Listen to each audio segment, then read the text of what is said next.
Hello, and welcome back to the Furry President Podcast. I am your furry president of time and space, Neil Fox, and with me as always is my partner in love and my partner in life, Link Labrador. Yes, hello, everyone. We're talking about a wonderful topic of American Civil War. Yay, Civil War! Okay, so, we are... No, I'm not actually in favor of Civil War, I was joking. So, we are talking about the potential of a future American Civil War. And we are talking about how to prevent it. So, Let's recap what we were just talking about, okay? Black Lives Matter protests. Excellent idea. In principle, excellent idea. Because think about how we got the civil rights movement. By protesting. Protest was one of the main ways that we got the civil rights movement. If they had not protested, if they had not done sit-ins, if they had not done walkouts and, protests and all of this, we would probably still have segregation. Yes. We would still have black restrooms and white restrooms, and that is not the world that we want to live in. So, we are thankful for those people going through all of that horrible things they went through. Imprisonment, torture, lynching. Oh my God, it was terrible.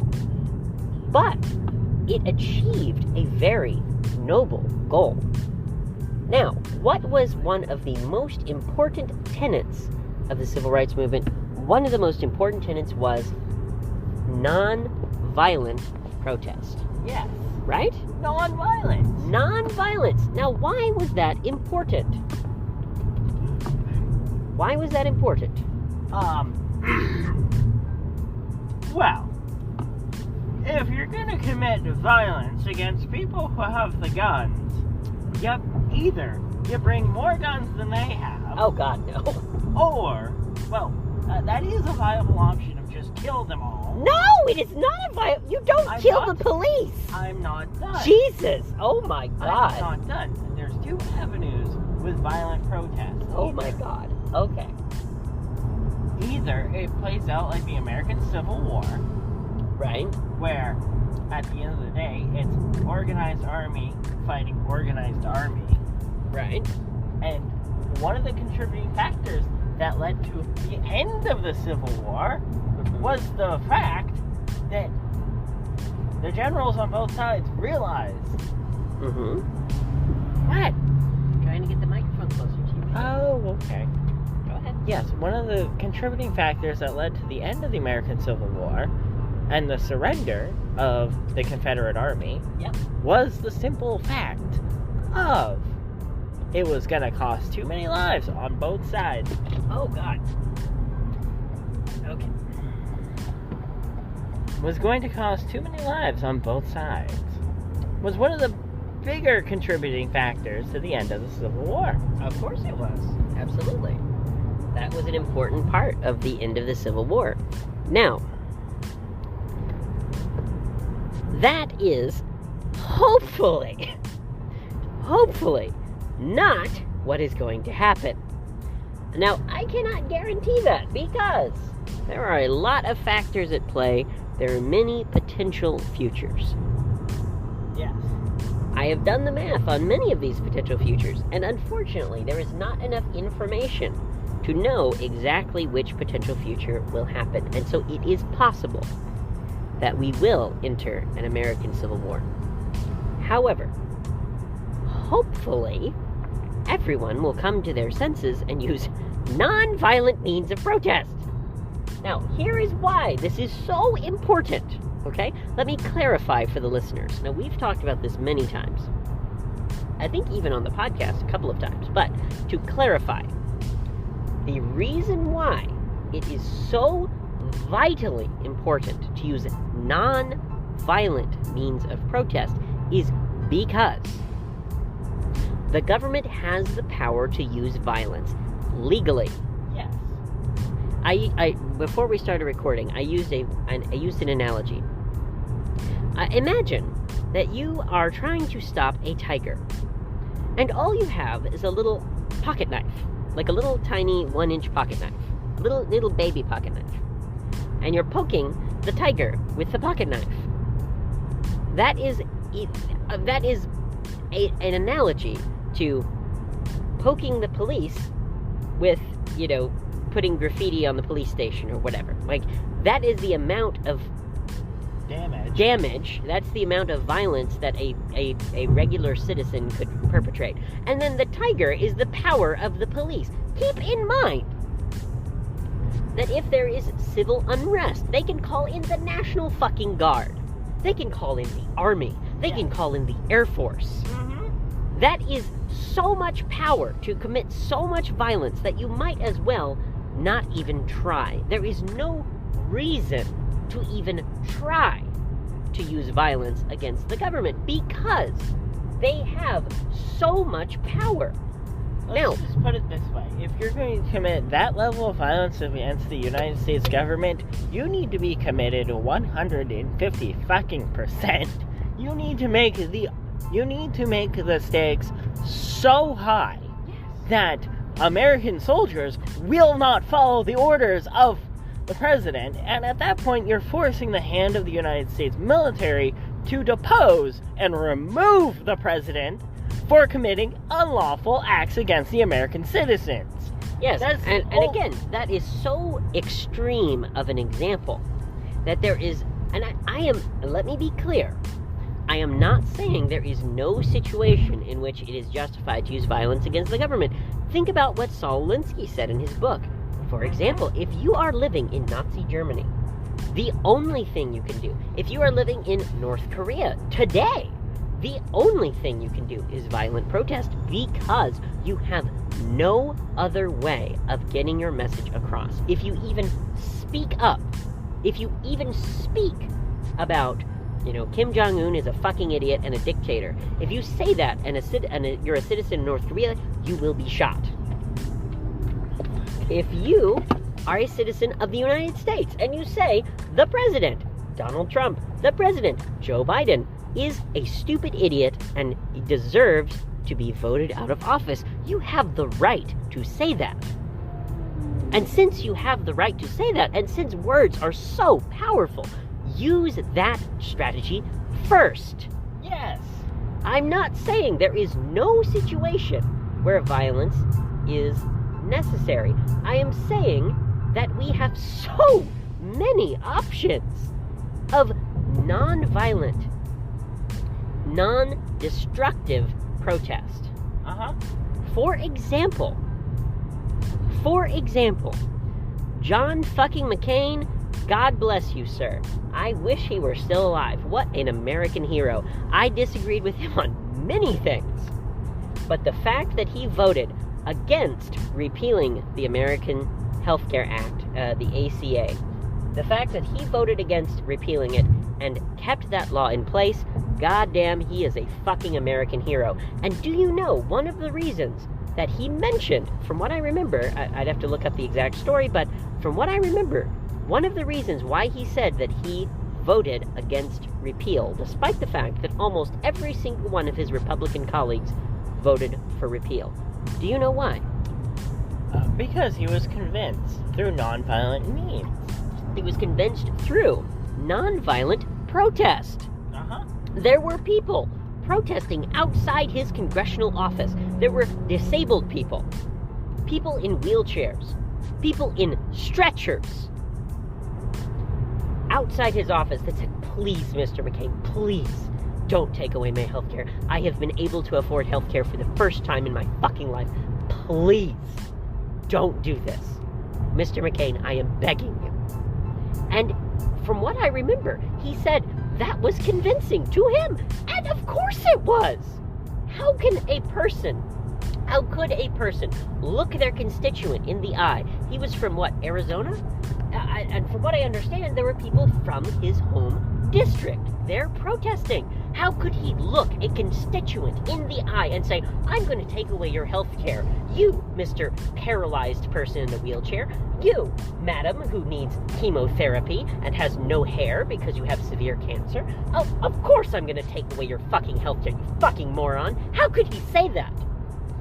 And how could all of his Republican colleagues say that? And most of his Republican colleagues did say that, despite the fact that there were protests outside of their office. And yet, goddamn fucking John McCain, God bless you, sir.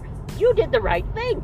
Again, I disagree with John McCain on many, many issues, especially war. Oh my God. Well, wasn't John McCain also Purple Heart Medal winner? I think so. I'd have to look it up. That's... Yeah.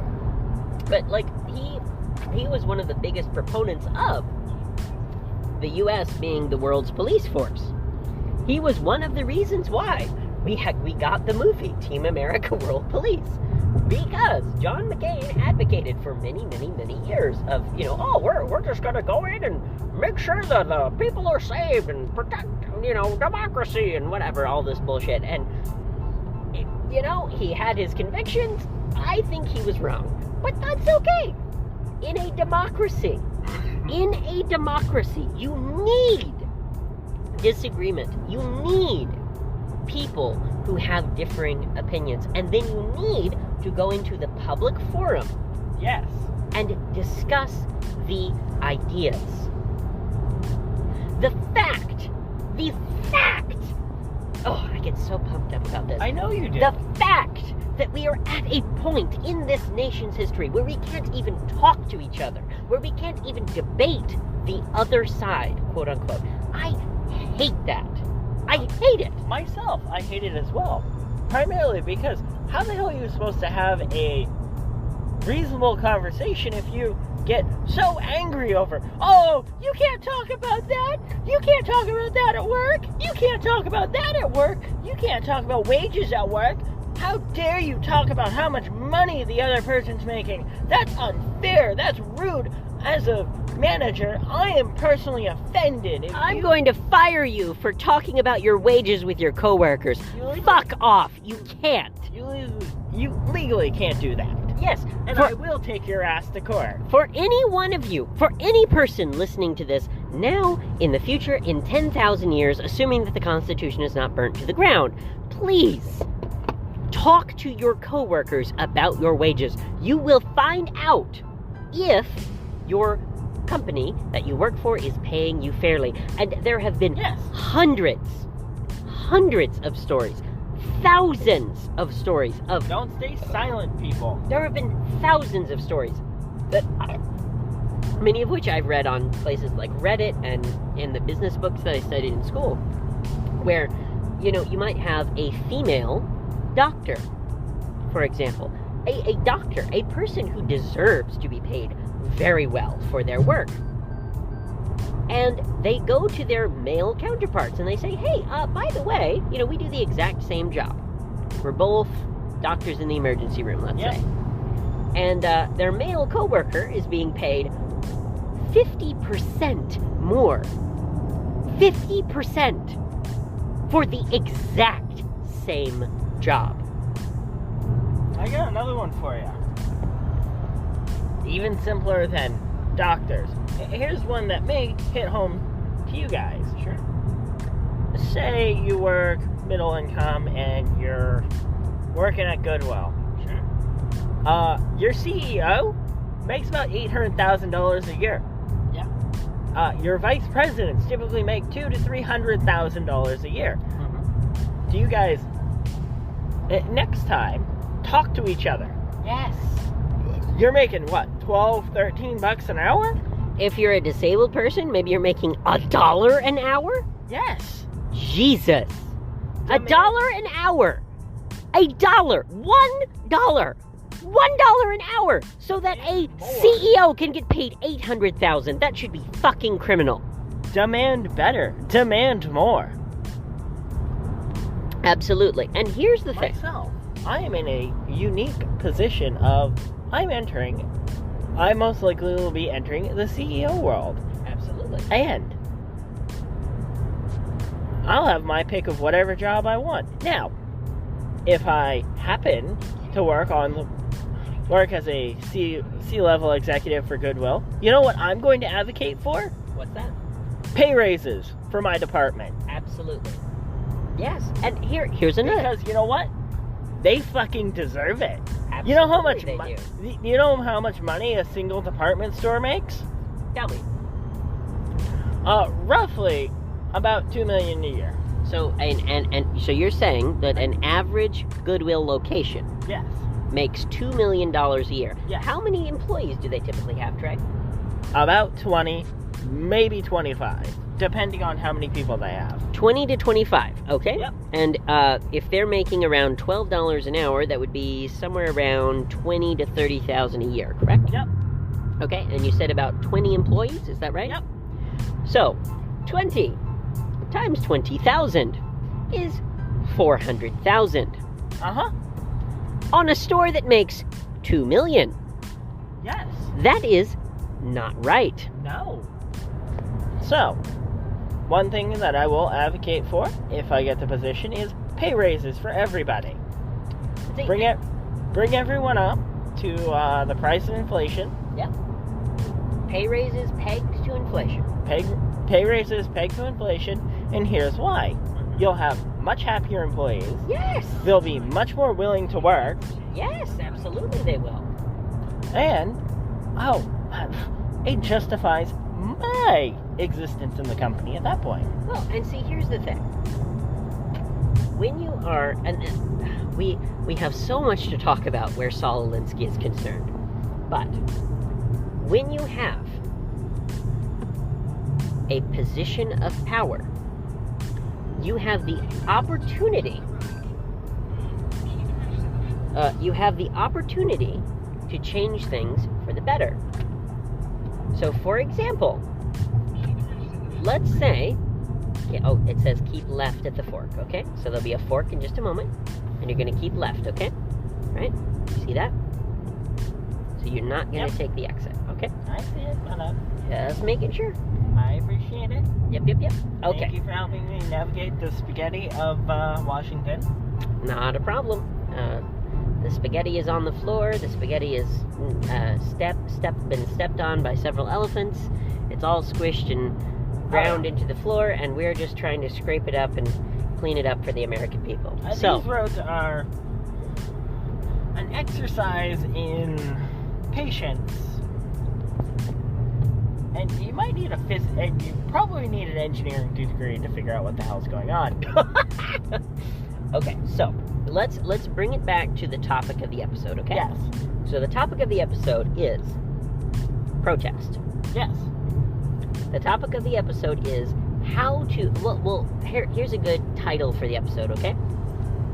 How do you create effective change? How do you create positive change?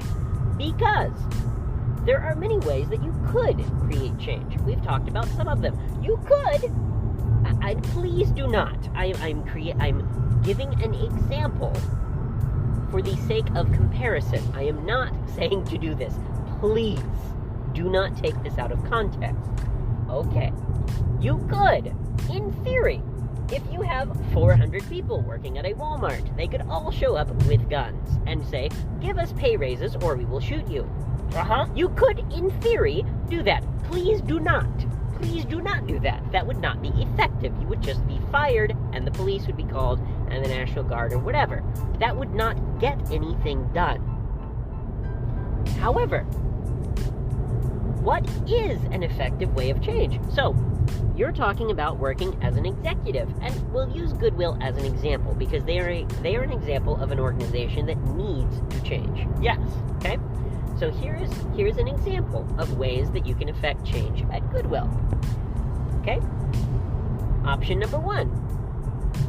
You, and hopefully many of your colleagues who you can organize together. Let's say that you get an executive position. Okay? Yes. Not even a CEO position. Just, one of the executives overseeing 10 Goodwill locations, for example. Yeah. Okay? Let's say that then you go to all of your colleagues at the same level of the company and you organize a group. You could call it a labor union if you want. You don't have to. You should call it a labor union just because it affords you a lot more protections under the law. Yes. But, I am not a huge fan of unions personally. I just think that it might be helpful just because there are a lot of protections for labor organizing if you call it a labor union. Okay? But for the sake of argument, we're not going to say we're doing that, okay? You just go to a bunch of, here, I'm getting ahead of myself, okay? Let me reel it back just a little bit, okay? Yep. So, let's assume for the sake of argument that you get a position as an executive at Goodwill, okay? Yep. And then your team was going to hire me to advise you as to how you can do effective change, okay? Okay. So you organize together 20 people at the same level of Goodwill, okay? Yes. So let's say that that this would be 20 people, each overseeing about 10 stores. So you're talking about 200 stores. Yes.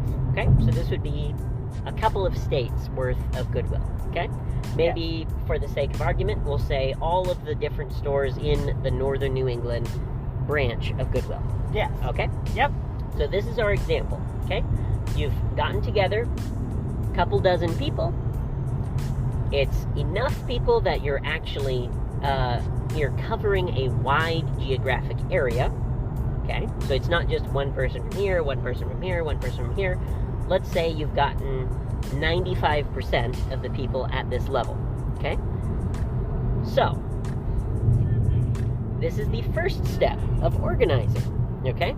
You have to get enough people from that level of employee management or employee service to be able to effect change. Yes.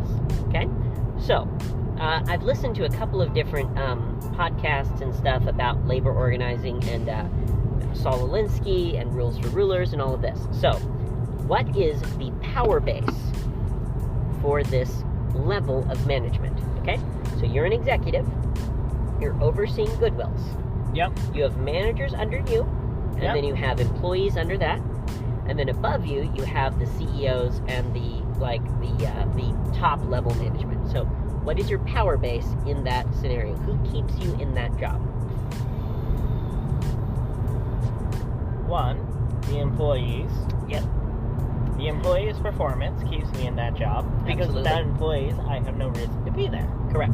The managers keep me in that job. Because, again, if they don't exist, I don't have a reason to be there. Exactly.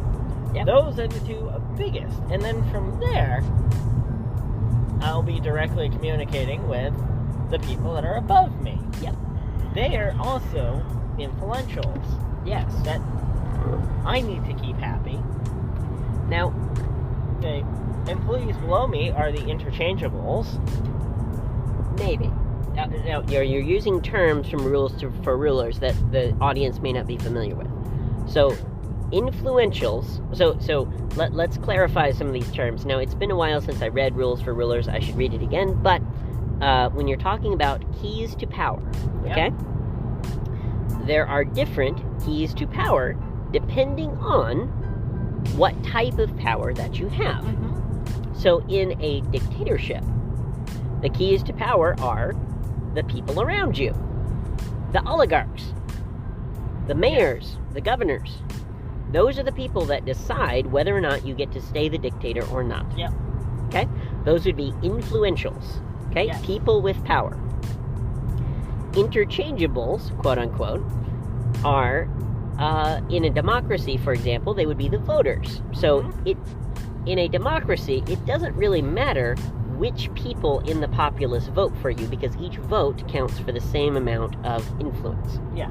In a democracy, the important part is influencing the interchangeables and creating positive, using the power of your treasury to incentivize them voting for you. Take, for example, farming. Yeah. We have more farmland than we know what to do with. Absolutely, we do. But we don't have nearly as many farmers as you think we do. Oh my God. We have fewer... Oh, I'm so sorry. We are just passing by a building that says National Rifle Association. So that is the headquarters of the NRA. I'm so sorry to interrupt you. Go ahead, my dear. I had to stand in awe. We are passing by the National Rifle Association. Fuck them, by the way. They have done so much to hurt this country, as have many other lobbying organizations. Yes. Now, there are many things that we agree on. There are many things we disagree on. So, anyway, go ahead. Getting back to what I was saying. Yes. So, farmers. There aren't nearly as many farmers as you think that there are, but they get stupid amounts of incentives. Because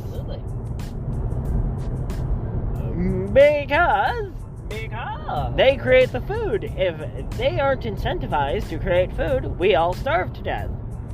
Correct. So there are a couple of, if we're talking about farmers as a voting bloc specifically, there are many different keys that go into it. So one is, if the U.S. was ever invaded, or if the U.S. was ever blockaded, we have to be able to produce our own food. Yes. So we can't safely, for it is a matter of national security that we have to have local production of food, despite the fact that it would be cheaper to buy just all of our food from Brazil and Mexico and whatever. It would be cheaper to do that. But it is important that if, 100 years in the future, goddamn, I hope this never happens, but if every country in the world decided to blockade the United States and make sure that no food gets into the United States, and every ship that's trying to bring food to the United States got sunk by submarines, if something like that happened, we have to be able to produce our own food, or everyone will starve to death. Yes. Now, two, there are also many government programs to give people food. So, SNAP benefits, previously called food stamps, now they're called SNAP benefits, but whatever, food stamps is what everybody knows it as. SNAP benefits, WIC benefits, W-I-C, Women and Infant and Children benefits, okay? WIC benefits are things like peanut butter, rice, just very basic food staples to make sure that women, infants, and children have enough food that the infant and child brains are able to develop properly. Yes. They have additional food benefits in addition to SNAP benefits to make sure that women, infants, and children have enough calories for their brains to develop properly. Because if, it is so sad when you see this happen, but if we had, a situation like in the Democratic Republic of Congo where half of the children have stunted growth because they do not have enough food, then that causes many, many, many, many, many, many, many problems down the line. And so, there is another way that farmers are incentivized. So, much of the food that the farmers grow is purchased by the government. Okay? So, purchased by the government for SNAP, purchased by the government for WIC, purchased by the government for schools, purchased by the government for government-funded colleges. So, purchased by the government for the military. Yes. So, the farmers as a voting bloc have a special category of different things that are important to that voting bloc, and different things that are important to the government from that voting bloc. Okay? Yes. And as you have said in the past, I don't think it was on the podcast specifically, there is a very good reason that the government wants to keep the farmers happy, because they vote as a bloc. Okay? Now, why do they vote as a bloc? Okay, what is the average voter? Older, white, generally speaking, from either a rural area, if they're Republican, or a city area, if they are a Democrat. Yes. Most farmers live in a rural area, obviously, because they have to be able to buy enough land to grow crops. Therefore, they are an enormous voting bloc for the Republican Party. Most farmers, from what I understand, I'd have to look up the statistics, but most farmers fit into that demographic precisely, okay? Older, probably around the age of 45 to 65, I would guess. Whiter, most people who own land in the United States are white. Unfortunately, I wish it were more equal. I wish that it were not distributed so insanely concentrated in the white demographic, but that is the way that the world is. Well, I have a question. Absolutely. What mechanisms and what could you and I do to help the people of color get a larger foothold in owning property, owning land? Absolutely. Walking around D.C. alone, I have seen many individuals of color doing things such as sitting there and selling bottles of water to make money. Yes. Again, how could we help them? Absolutely. So, this is an excellent question. So let me answer your question real quick, okay? Yeah. So there are many different ways that I, as the president, would like to encourage land and property ownership and business ownership from demographics of people that are not yet the business and property ownership is less common among those demographics, okay? So there are many ways that I want to do this, okay? One way is education.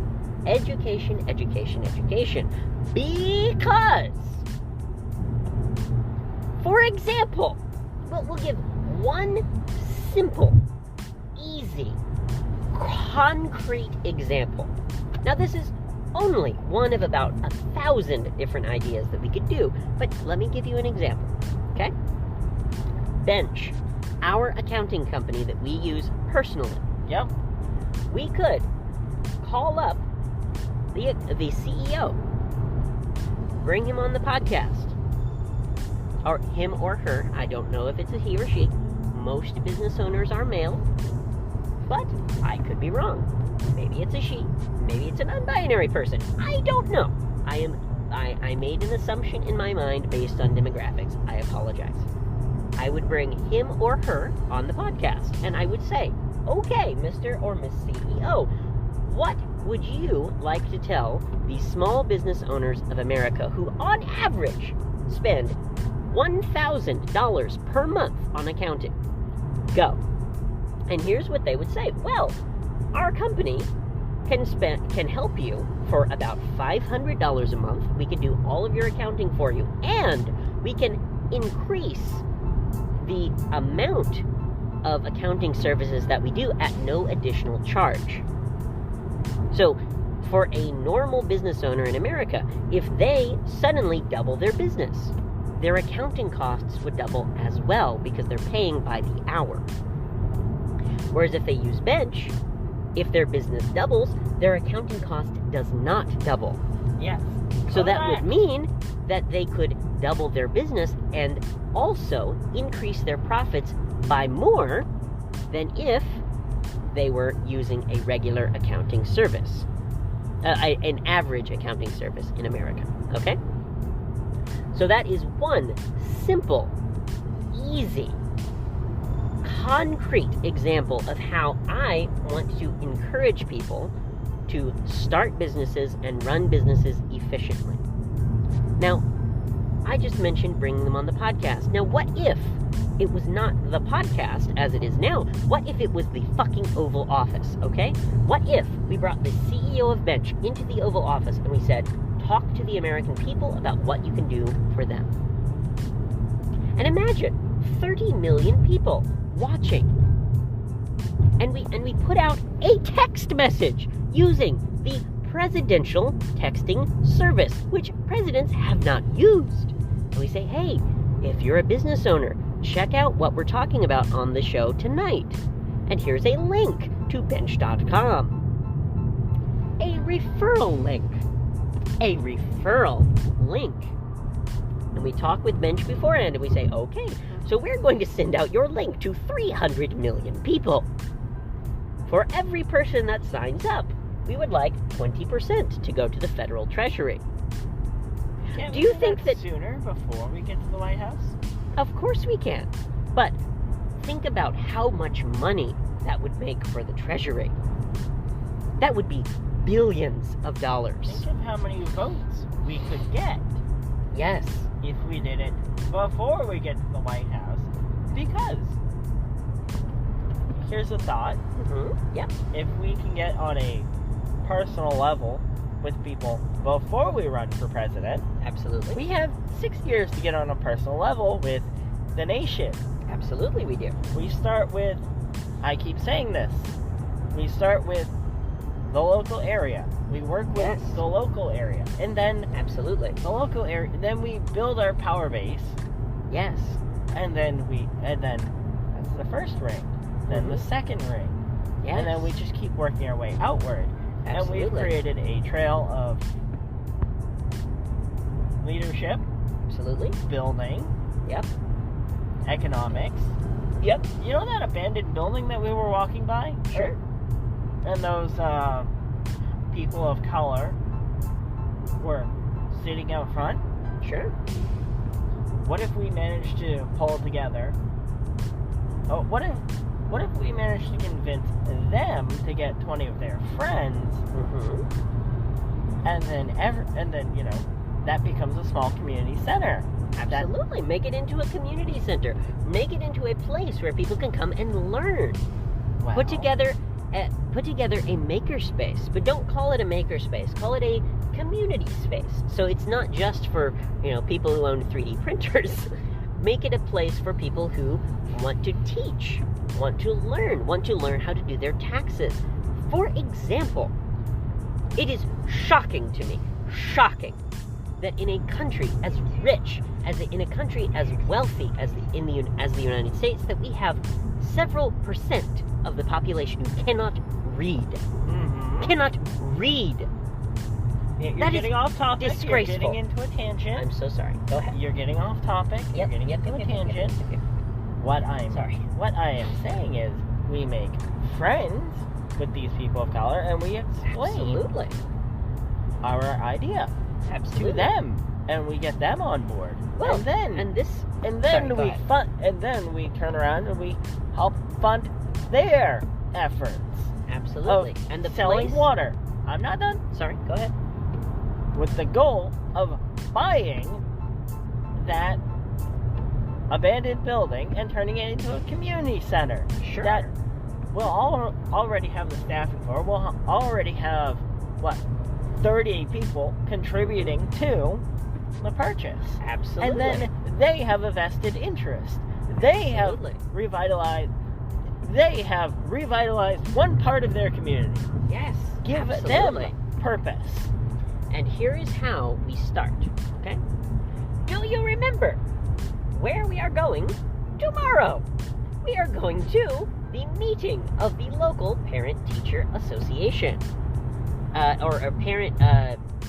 It's a parent-led organization for education in Washington, D.C. Yeah. We are going to go to this location tomorrow and speak with the people who are there. Mm-hmm. We are going to learn from them. And let me point out, and again, it is not racist to have eyeballs. Darling, did you notice that picture from this organization that was on their website and on the bus that we were riding? Most of the people in that picture were people of color. So this would be an excellent way for us to reach the people that we are looking to reach, because it is an organization of 5,000 people with the sole purpose of making better education for the children of Washington, D.C. That is the ideal place for us to start our efforts. And we already have a contact with one of the teachers of journalism in D.C., remember? Yes. So we can go to her and we can learn from her. We can go to the Parent-Teacher Association, learn from them, and we will do Saul Alinsky's tactics step by step. We go into the community and we learn from them. We do not impose what we want to do. We say, how can we help you with your goals? How can we help? And if you don't want our help, that's not a problem. We will go to the next association. I think it's time for a commercial break. Okay, time for a commercial break. Thank you so much for listening, everyone, and we will be right back after this commercial break.